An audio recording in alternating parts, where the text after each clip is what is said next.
Welcome, everybody. It's episode 108 of the Matt Ryan Show. This is our LSU Alabama special tonight.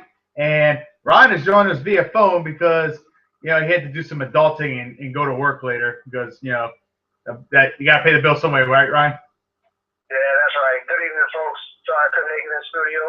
This is episode 108, so I've got some hard things to do. But we are coming to you live tonight. LSU Bama on deck. Thanks for the victory over the weekend. Matt, where do we begin?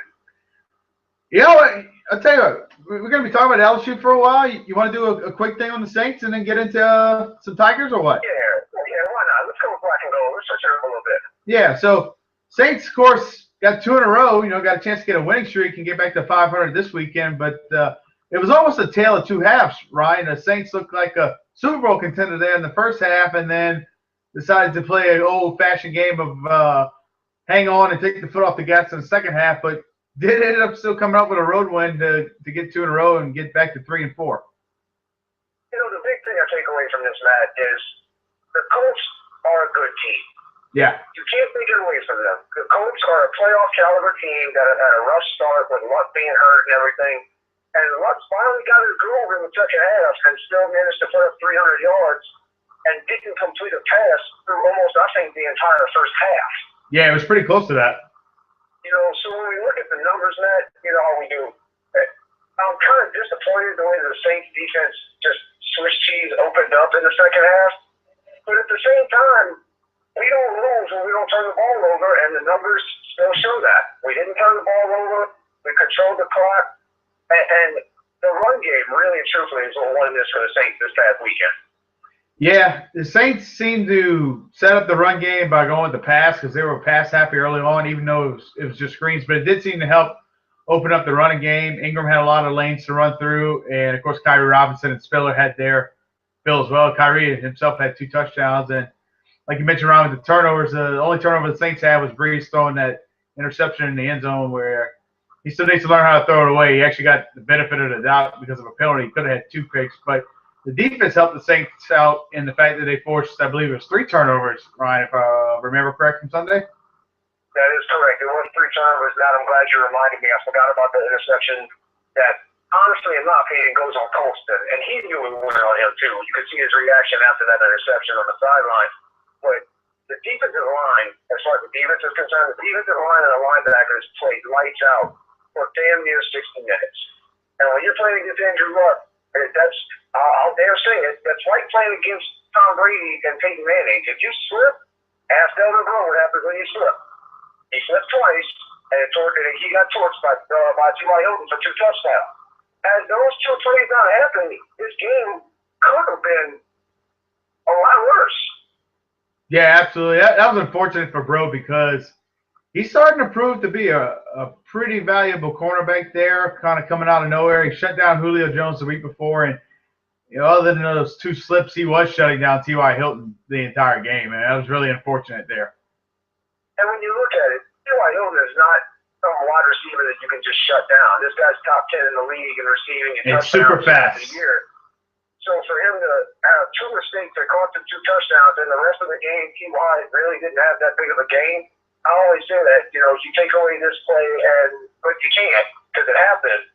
But aside from those 2 big touchdowns, T.Y. Hilton was pretty much a non-factor in Sunday's ballgame.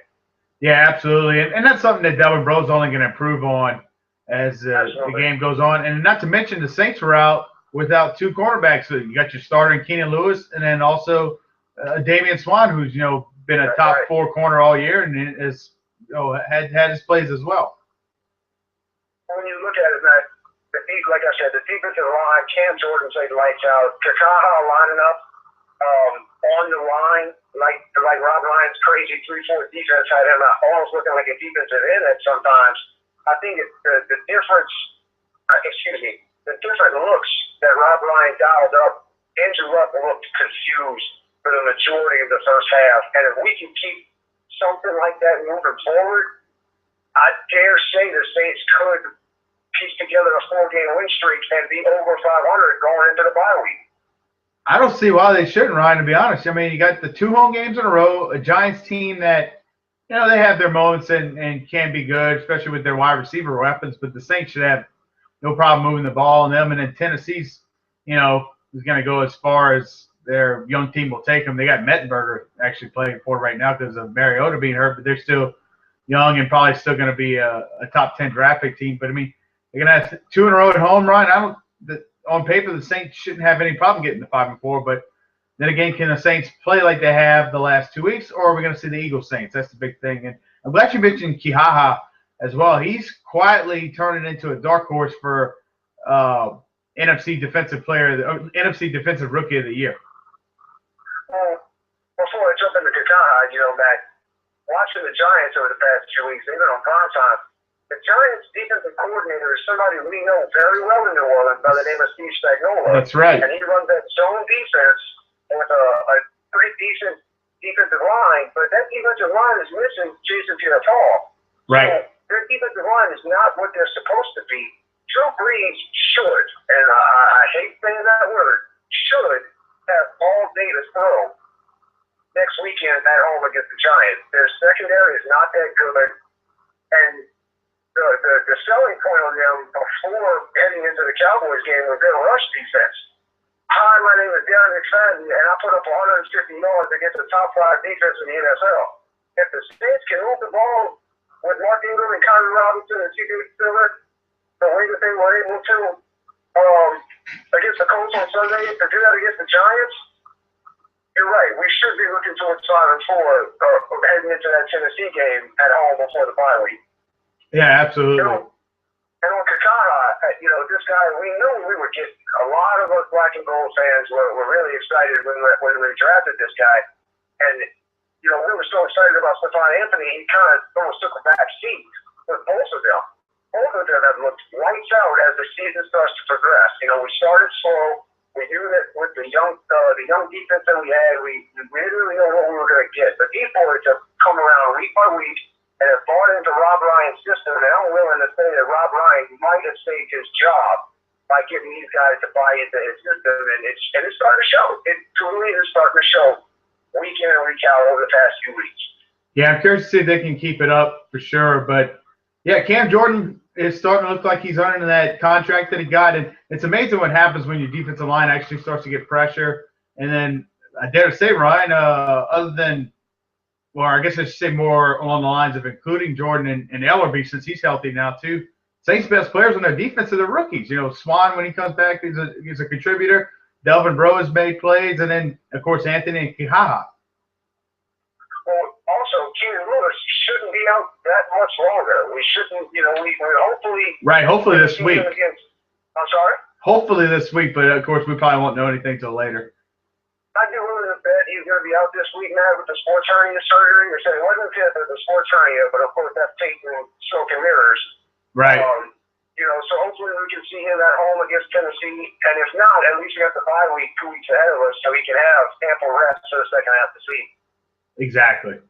But yeah, I think that what I'm looking forward to this weekend to see is if the Saints can contain the Giants trio of wide receivers that they have. I think that's really the only weapons they got in addition to Eli Manning. But, I dare say the Saints probably should have a decent time trying to stop the run there with the Giants. They don't really have an overpowering running game. They really don't, Matt. They really don't. They do a run back by committee. Andre Williams out of Boston College is supposed to be the highly touted run back. He was fantastic at BC. And he really hasn't paid off that well for what he was supposed to be. You know what you're going to get out of James, but even then, so their offense is based on the duo of LSU wide receivers in Randall and OBJ. And then you got Harris out of UConn who showed pretty well recently.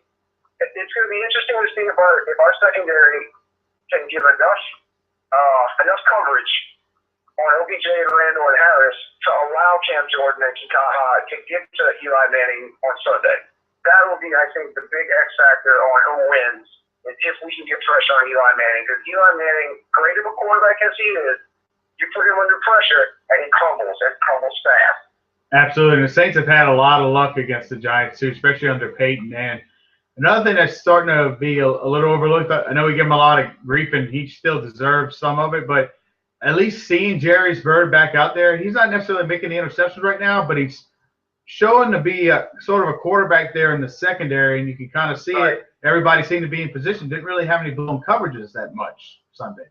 You're right. You're absolutely right. You know, like I said earlier, if you take away those two splits on Delvin Breaux's part when he was covering T.Y. Hilton, and the defense looked great. Yeah. You know, you look at Luck, I think he put up 335 yards and 3 touchdowns.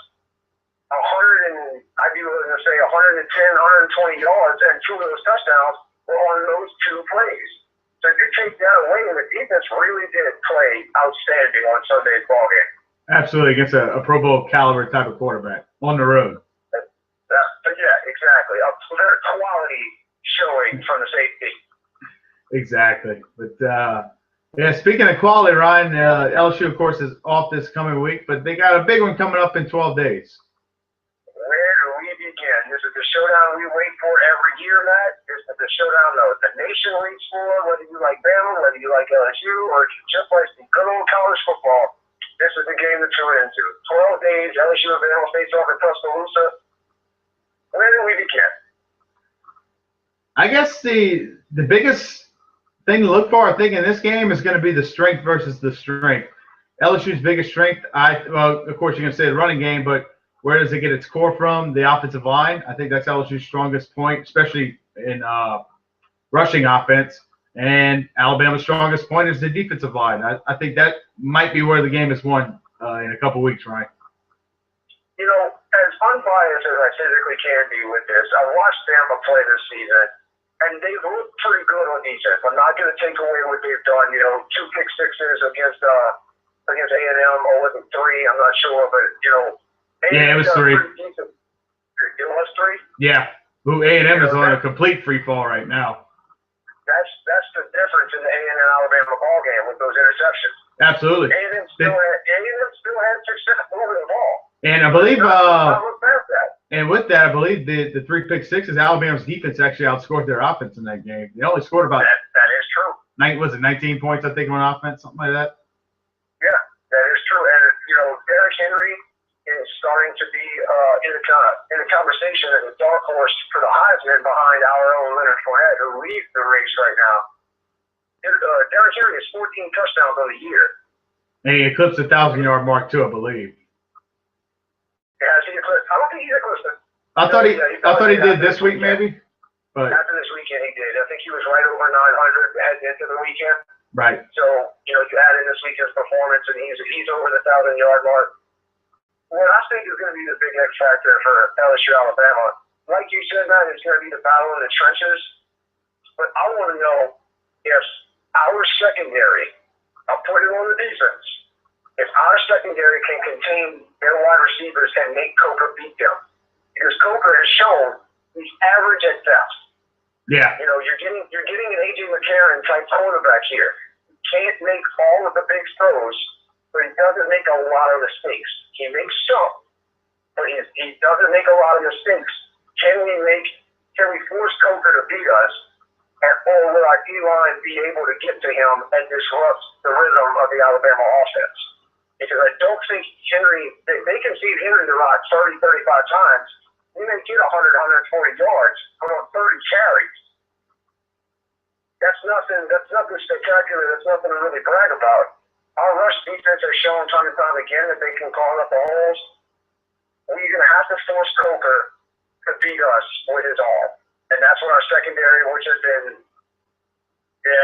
questionable at best from time to time, will they show out in 12 days? I believe a lot of work is going to be done in that defensive secondary over the next week and a half. Also, you're going to have a fully healthy Jalen Mills, which definitely made a difference. Oh, getting a sidetrack, Ryan. Chris Johnson just scored a touchdown, so you got you some fantasy points. Chris Johnson just scored a touchdown, so you got you some fantasy points. Getting off topic for a second. But yeah, buddy. So one thing I noticed against Western Kentucky, which I think was a good test for LSU going in, especially for the secondary, was Jalen Mills played the first half of that game and didn't play a snap in the second half, and it made a significant difference because LSU held Western Kentucky was a very high-powered offense to 7 points in the first half. And in the second half, you had lots of defensive breakdowns, especially with Mills on the bench. Tre'Davious White didn't play, so you're already down your top corner. And now you're down, you're starting free safety, and the youth and miscommunication showed multiple times there. And like you mentioned, that's something else is going to really have to get cleaned up. But at least those two guys should be 100% full go for Alabama, so that will help. That's right. You know, I didn't get a chance to watch a lot of the game and really break it down. Thanks to our buddy Blanche getting married, which is a beautiful ceremony. So I got a chance to peek at the game from time to time. But when I looked at the stats, Western Kentucky threw the ball 61 times on the game, and we only gave up 325 yards in the air. Yeah, and a lot of those were on those busted plays. Yeah, I mean, a couple of those big plays that we gave up in the second half, yes. But that's 5 yards per attempt. Right, which is very low. If we keep Coker to 5 yards per attempt, and there's no way we walk out of Tuscaloosa without a win. Yeah, because he's definitely not going to be throwing it 61 times. Hell, he'll be lucky if he would even throw it half of that. And if he even does throw it around that amount, it means Alabama's behind and has to start throwing and get away from their strength, which is running the ball. Exactly. It's an unstoppable force and an immovable object going up against each other in 2 weeks. And I believe Alabama has one outstanding wide receiver. I can't think of his name off the top of my head right now. But having Tre'Davious White on him will force Coker to go somewhere else, I believe, especially with a healthy Jalen Mills running the show in the defensive secondary. I really want to see if Coker can make the plays to force our defense to adjust accordingly, or will the likes of Lewis Neal and Arden Key be able to peel their ears back and really get after him? Alabama's O-line is pretty good as far as the run game is concerned, but Myles Garrett had a field day in the offensive backfield of Alabama against whenever they played A&M. Even though Bama won that game, like you said a few minutes ago, Matt, their defense outscored their offense. And A&M's defense is not nearly as good as LSU's defense. No. Arden Key and Lewis Neal are very comparable to Myles Garrett. Myles Garrett's one of the best in the nation right now at defensive end in A&M. I believe Lewis Neal and Arden Key can be and will end up being better than them. So if they can get the pressure that Myles Garrett did, please believe Coach Bebe and Coach Steele are looking at the film from the A&M Bama game and seeing what they did right to put pressure on Coker. They just couldn't stop Henry, and they couldn't keep the ball when they needed to. A&M should have won that game, but, shoulda, woulda, coulda, I'd be a millionaire, all that kind of crap.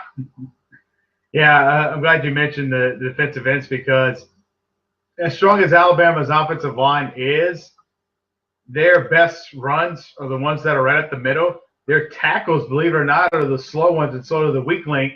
And it even showed not only with A&M but with Tennessee this past weekend. They're going to be facing guys in Lewis Neal and Arden Key. Tashawn Bauer will come in there. They're fast, and if they can keep their technique up that they've been doing all year, they're going to get in the backfield and put some pressure on Coker, especially on those passing downs. Now, with Luckachore coming back, that's going to help LSU with the interior. And I think another big key, especially for LSU on defense, the big battle of the night, I think it's going to be Henry against Kendall Beckwith. Kendall Beckwith can hold his own up the middle. It could be a long night. And then I'm also interested to see if Alabama's going to try to use the tight ends as safety valves against our outside linebackers, which might be more a little bit of the weaker link outside of maybe Debo Jones at times. But LSU also may go with the 5 defensive backs and only keep 2 linebackers, like they've done a lot this year, to have better pass coverage out there too. I'm glad you brought up Tennessee, Matt, because I was looking at the numbers for the Alabama-Tennessee game this past weekend, and Dobbs had a field day on Alabama's defense. And he ran on him, too. He had about 150 yards on the ground, if I'm not mistaken. He had a field day. Yeah, he ran it very well. He did that option read a lot, which once I saw that he could do that, I was like, Brandon Harris can run that too now. He's done it a few times this year. And, when you take that into consideration, Matt, we've seen what Harris can do against the likes of South Carolina, against the likes of Florida.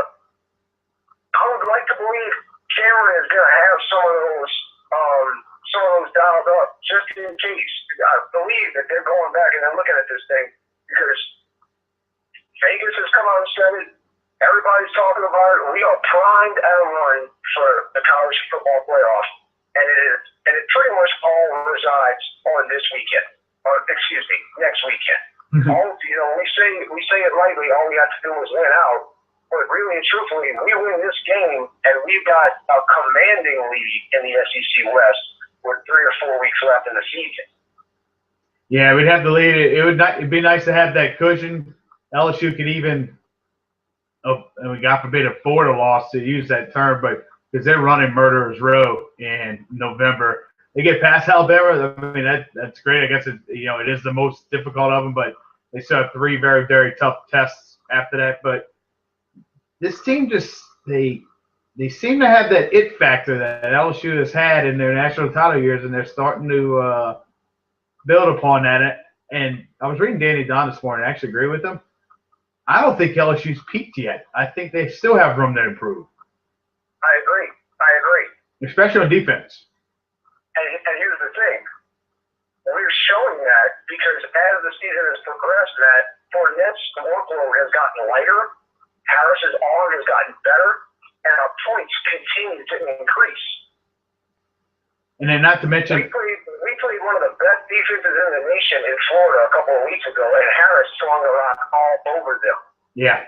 Harris threw the ball 11 of 20 this past weekend for almost 300 yards. That's outrageous. In the pouring down rain, not to mention, pouring down rain, Harris puts up over 300 yards. The big play is there that we had when we had Mettenberger, OBJ, and Juice. The running game is there and better than it's been in a long time, if ever, in Baton Rouge. The defensive line and the offensive line are strengths that we win it in the trenches. What's going to happen with the secondary in 12 days? Yeah, and Ryan, not to mention, other than a few passes, most of Harris's attempts were vertical down the field passings right down the seams. It almost looked like they were trying to practice for Alabama in that game and get that going, because that's the way you can torch Alabama's secondary, is down the sidelines and basically splitting the safeties, because they still play that cover 2 at times. And knowing that and having Coach Steele on our sideline now gives us an inside line. Because Bama does have a good defense. We can't take that away from them. But they haven't studied a complete offensive team except for Ole Miss. And look what happened. Exactly. Ole Miss went into Tuscaloosa and put up 43 on the untouchable Crimson Tide. Guess what? They're touchable, they're beatable, and they will be 6-2 in 12 days.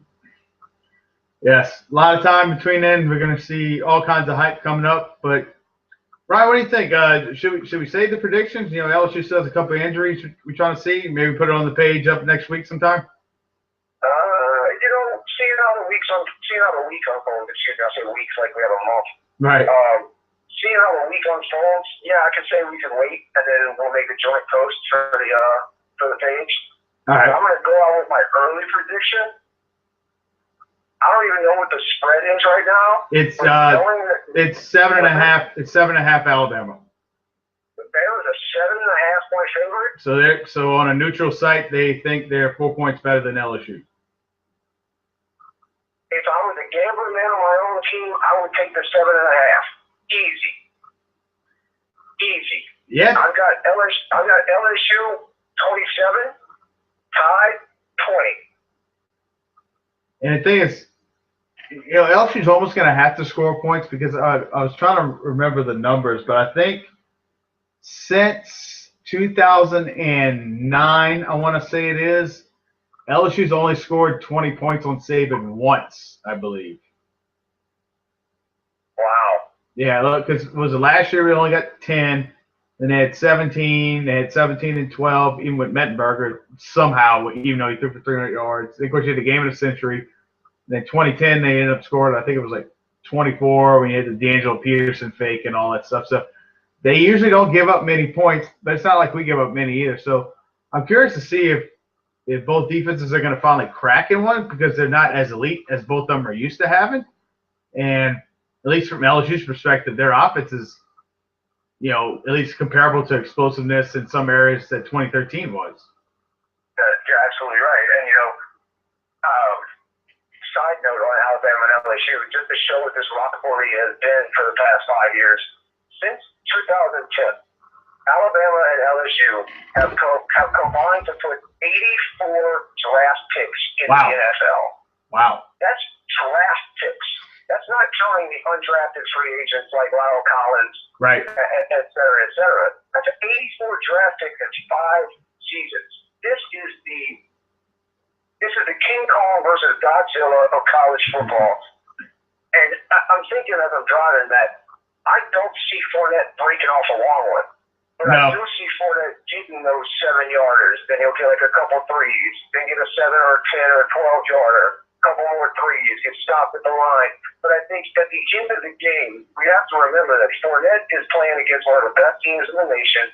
So they're probably half a step slower than him. If that, these guys can match him all step to step with pads and a ball in the hand. It's going to be real interesting to see how the run game for LSU unfolds. I see 27-20, and like you said, Matt, it's rare that we put up 20 or more. It's rare we give up 20 or more against Bama. I just think, like you said a few minutes ago, Matt, that this team has the it factor. If the secondary really comes together, I don't think there's a team in the nation who can beat us. Yeah, and the heart of Alabama's defense, of course they got the D-line, but if they could contain Reuben Foster, who, he was a guy that LSU wanted and everybody else in the country wanted. I mean, that guy is a stud at linebacker. Just like we mentioned, Beckwith against Henry, it's going to be Foster against Fournette as well. And, it may come down to those two battles. It really might. And, of course, turnovers as well, which Alabama's turned it over a lot more this year than LSU has. That's one thing they have done is protect the ball. And if LSU can keep that up, I would even say, limit their turnovers to maybe 1 in the game, they have a really good shot at winning this one on the road. Absolutely. And, Matt, we know the trend. The road team normally wins this game. This is true. The road team has won. I think it's 3 out the last 4. I believe the road team has won in this series. Sure. I mean, we want to go further back than that. Yeah, absolutely. But especially in Tuscaloosa, LSU, I have to look it up. I'm pretty sure they have a better record, I believe, in Tuscaloosa than they do at home, which is crazy with the road statement that you just made there. That's right. And one more thing about Fournette in this game, and we have to take into consideration Fournette's past. Right. Fournette was one of those kids, and I'm sure everybody knows it, that spent nights on the overpass right after Katrina. Yeah. And they said this kid plays angry when he plays. And that's where that channel's from. Right. I strongly believe we see the best we've ever seen out of Fournette against Bama. I think he knows exactly the weight of this game, and he's going to be fully ready. I said Fournette probably won't break a long one, but it really wouldn't shock me. I'm not saying it's going to happen, but it wouldn't shock me if Fournette goes for $180, almost 200 on Alabama because of the style and the caliber of player that he is and what he's been through in his life. This is his time to shine. The lights are all going to be on number 7. And I believe at the end of the day, with J.D. Moore possibly coming back, that would be huge. I don't think Ruben, whatever his name is gonna be able to match up. You're coming against a grown man on that football field. Yeah, absolutely. And then also, speaking of emotion, you got the whole thing with Miles and that kid Sid. They unfortunately they say he's probably on his final moments.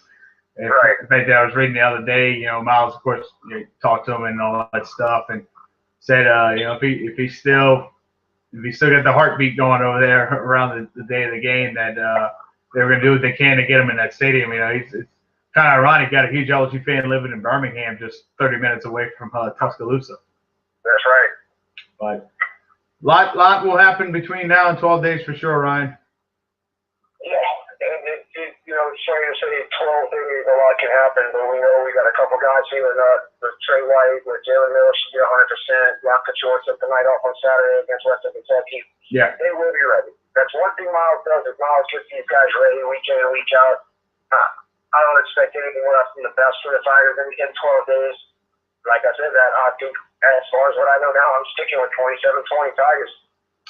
Yep. But that said, Ryan, I think we've kind of hit on pretty much everything we were going to do so far tonight. Of course, Pelicans had their season open tomorrow night very, very late. And of course, they like half of their roster's injured right now. They can't seem to catch a break. And then, of course, you got the World Series starting for you baseball fans tomorrow as well. But next week, we'll bring you a Best of Voodoo Fest show, kind of like we did last year. It ended up getting a lot of views. So, you know, I figured we'll give them that. But, of course, Ryan will still give more LSU Alabama hype as well. Of course. And that's it, Ryan. That's all I have. Do you have anything else? So I'm jogging my memory right now, and I can't think of anything else. I really can't. If I do, I might post it myself, but I can't think of anything else. So thank y'all for tuning in. Episode 108. And, of course, Ryan, good night, America. Good night, America.